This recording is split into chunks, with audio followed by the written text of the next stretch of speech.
Welcome to the Dying Breed. I'm Caleb, and today we're working on a horse that sustained a terrible wire cut. This is the fourth video. This is 27 weeks from the initial injury. He was cast by the vets for about 3 weeks. Then they pulled the casting off. We came out a few days later, put a bar shoe on, and this is the fourth time we will be putting a shoe on him. You can see how well those 3 holes that we drilled into the rasp that we jump welded into the back of that shoe to make the bar kept that dental impression in place.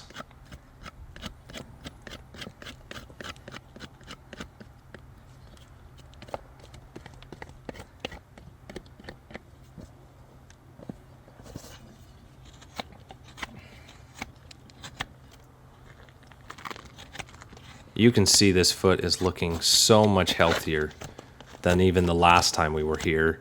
Most of the bruising is gone. It just looks way, way better today than it ever has. This is the best this foot has looked the entire process.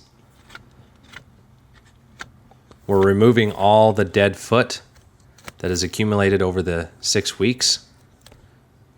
The number one question I get in probably any of my videos is how do wild horses survive without a farrier? And the answer to that is pretty simple. Wild horses travel enough ground that they exfoliate their foot and take out all the dead foot that they don't need. And they wear their foot enough that they don't require trimming. Horses in captivity don't have that option. They don't travel enough ground. And in this case, they have a shoe on that doesn't allow that.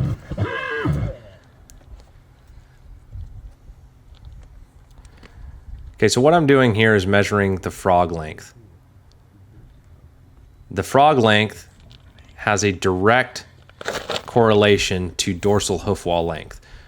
So frog length should equal the dorsal hoof wall length plus or minus 1/8 of an inch.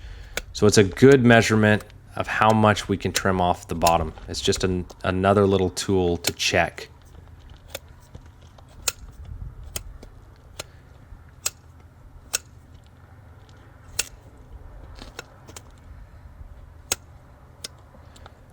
You'll see I'm not trimming a whole lot off the bottom. There's not a lot of depth.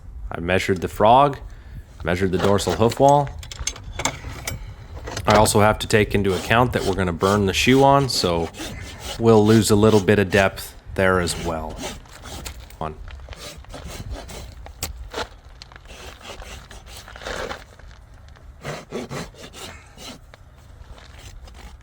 Gathering the hoof wall up.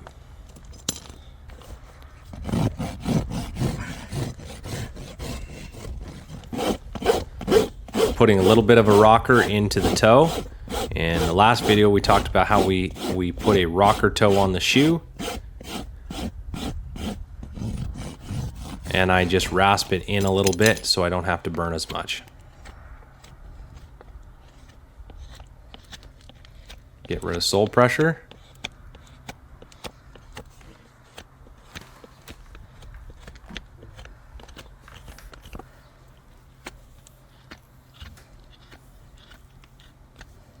We're straightening and defining the bars. We're not getting rid of them. We're not taking them completely out. They are part of the hoof structure, and they help support the rest of the hoof.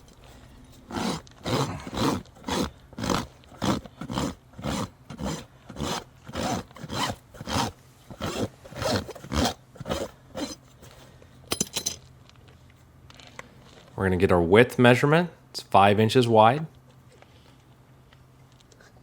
And then we're going to get rid of the distortion from the top. Look at how much better that crack's looking. We haven't even got done today.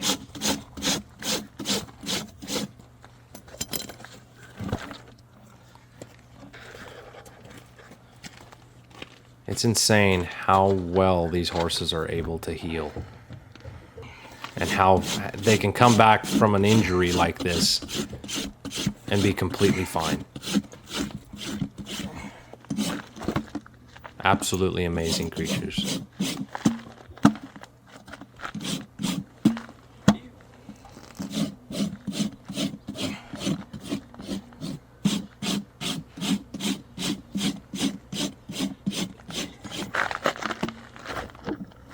getting a little impatient. His buddies had left him. He didn't really want to stand here for us.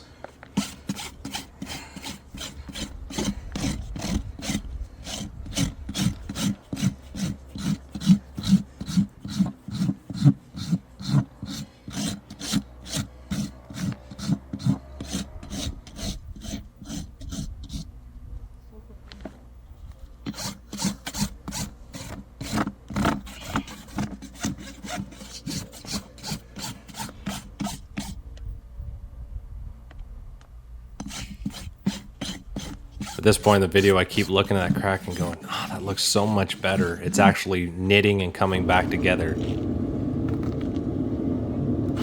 So we're actually going to make a new shoe. We're going to jump weld a rasp like we did last time.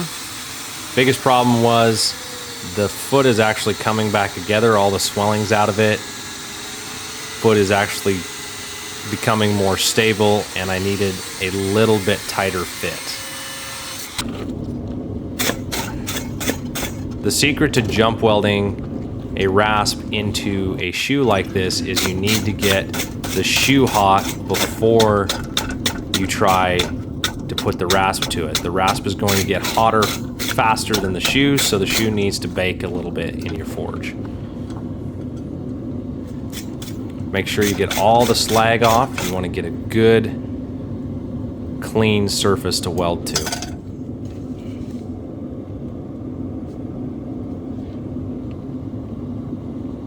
We're going to add a little bit of flux to help weld that bar into the shoe.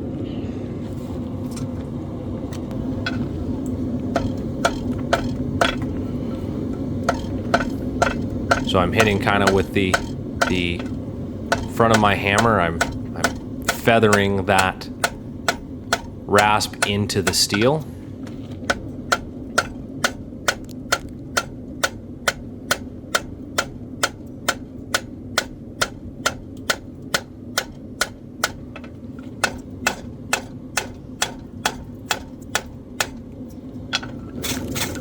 Get it clean again, we'll weld it up again. Takes about 3 heats to get a really good solid weld. You can do it in 2, but 3's a little better.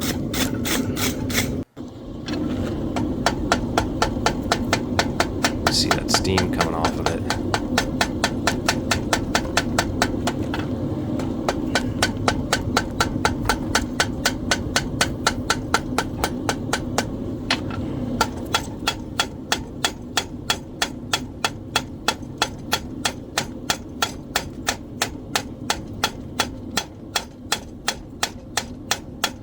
When I shaped the shoe to the foot before I welded the bar in, I fit the heels a little tight.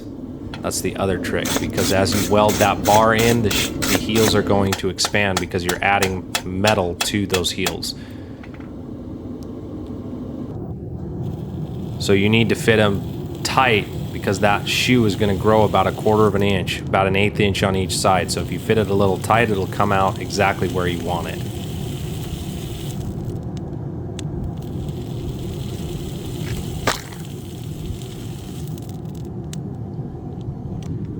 We're going to float the injured heel. Don't want any pressure on it at this point.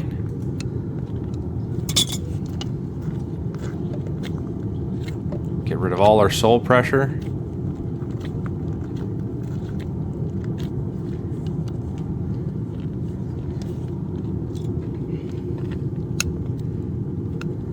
Get rid of that little hook.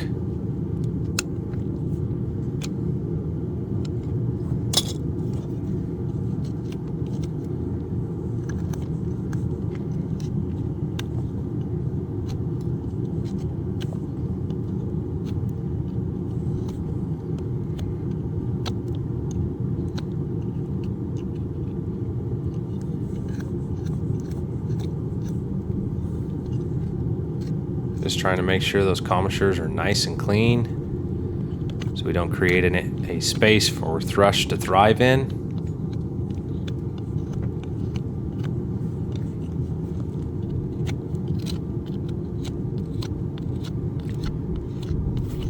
Want to make sure we get rid of all our sole pressure.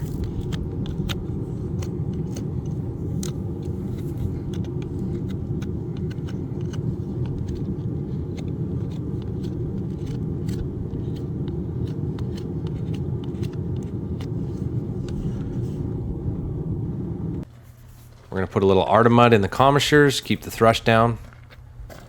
Olympia Farrier Supply is actually who introduced me to Artemud, and it's an absolutely amazing product. I love that it stays put.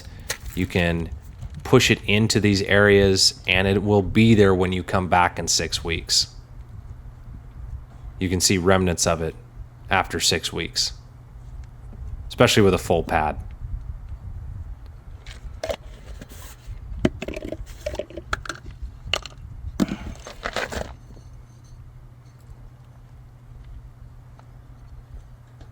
I had a terrible time getting the holes drilled into this bar. My drill bit was dull.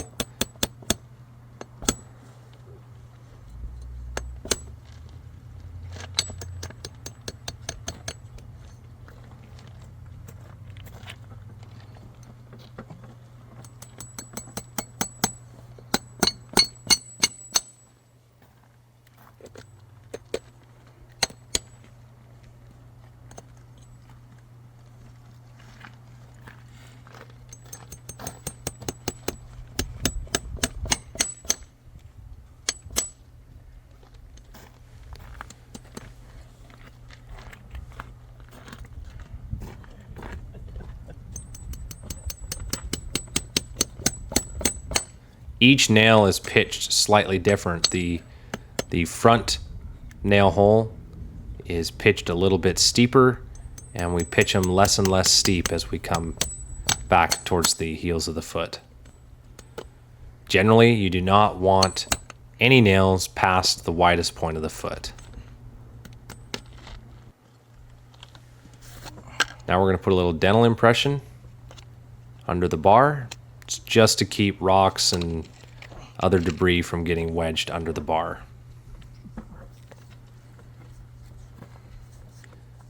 This dental impression is the EDS dental impression.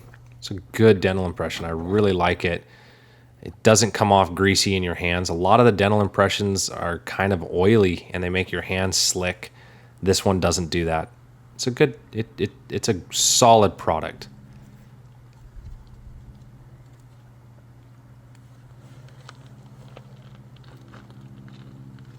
Just pushing it under the bar, making sure it comes out through those holes, and then we'll set it down before it sets up and let him stand on it and push it around a little bit. Because you don't want to create sole pressure with the dental impression. You can.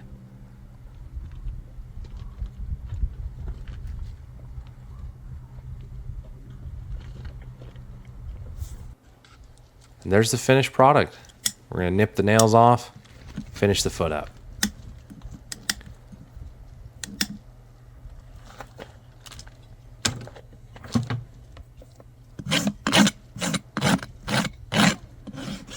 That rocker toe looks really good. Really helps this foot. The foot's kind of a longer foot, and the rocker toe just gets that long toe out of the way.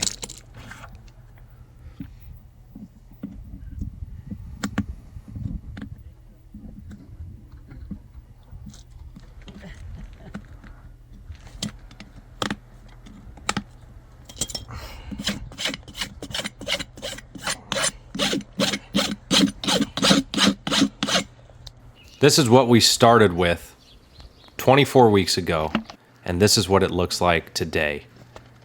What an absolutely amazing transformation. It's crazy how well these horses can heal from the most horrific injuries. They're an absolutely amazing animal. And that should about do it for today. Hope you all enjoyed the video. Like and subscribe. Let us know what you think in the comments, and we'll catch you next time.